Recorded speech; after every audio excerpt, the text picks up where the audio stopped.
Happy 5th Sunday of Lent. Anyone who's been in Mesquite for over a day has quickly learned the beauty of the Mesa Flats. You see these beautiful ridges along the skyline here in Mesquite. And when I was first here a couple days in, one of my first goals was to get up there. I said, man, those are so beautiful, those mountains. I gotta find a way to get up there. And so I was driving around and just couldn't find a way. In fact, if you're down there looking up, it looks like an insurpassable ridge. Like, how in the world are you going to get from down there to up here? So I did a little bit of perusing on the interwebs, and I found that there was a path. Someone had already made a path to get up here. Takes a couple miles. But, you know, the only way I can get up here, there's no way I would be able to do it unless someone had already done it ahead of me. You know, I needed someone to pave the way for me to even come up here on this beautiful ridge. And today in the gospel, Jesus does something similar. Jesus raises Lazarus from the dead. You have this insurmountable, ever since from the beginning of history, it's never been heard that someone rises from the dead. That's just crazy talk.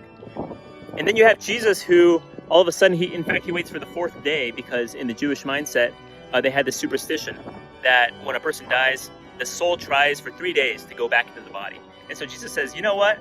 I'm going to make sure this guy is beyond dead, and I'm going to wait till the fourth day. So you can believe that I can raise somebody from the dead. I can surpass that barrier of death. And, you know, I think today, how many people are going through a spiritual kind of death? How many people are down there in the valley just going through a number of things? Maybe it's you. Maybe you're in a point right now where you are facing loneliness, or it could be depression, or could be isolation. But all of us at one point will face a number of low points in our life, in our spiritual life. And the point is, where do you choose to look when you're down there? Are you looking at the ridge? Are you looking at that insurpassable mount? Or are you looking up? Your eyes pointed up. Today, St. Paul tells us in the epistle to the Romans, he says, those who are in the flesh cannot please God. Those who are in the flesh cannot please God. And on first glance, that seems kind of crazy. I think, okay, well, I'm in the flesh. Can I not please God? I guess I'm done for. But he's not talking about that. The word he uses is sarx, which sarx refers to the fallen world, the world of sin, the world that is tainted with sin and darkness. And I think to those people who are living in that state of desolation, right? That's what Paul is talking about. And if you choose to dwell in that, you are missing out on so much more of the reality of what God has in store. He says, on the contrary, you are in the Spirit. You are in the Spirit. He says, pneuma is the word he uses for spirit, which refers to a new creation. I'll tell you what, up here on this ridge, this is a whole nother world up here. If I'm down there, I see just a tall mountain. When I'm up here, it is like a whole nother creation. And so that is living in the Spirit. If you're baptized, you are part of this Spirit. You are part of this new creation which God has in store for you. He wants to restore you. He wants to resurrect you. That word comes from resurrecti, to rise again. Resurrexit. Surrexit is to rise, and re is again. So you are right.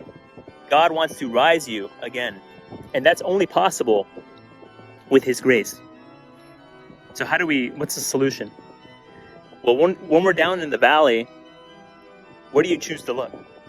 Are your eyes focused on the insurmountable obstacle?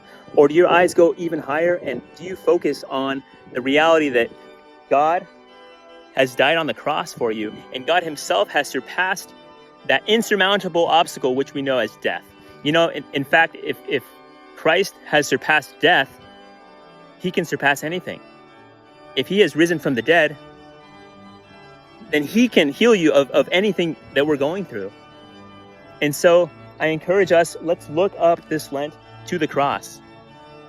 We're here on this ridge. You can imagine, there's a flag planted there, but you can imagine very easily the cross. And Jesus died on a ridge just like this. Do we look up to the cross and realize Jesus did what he wants to do for us? He died and he rose again on the third day.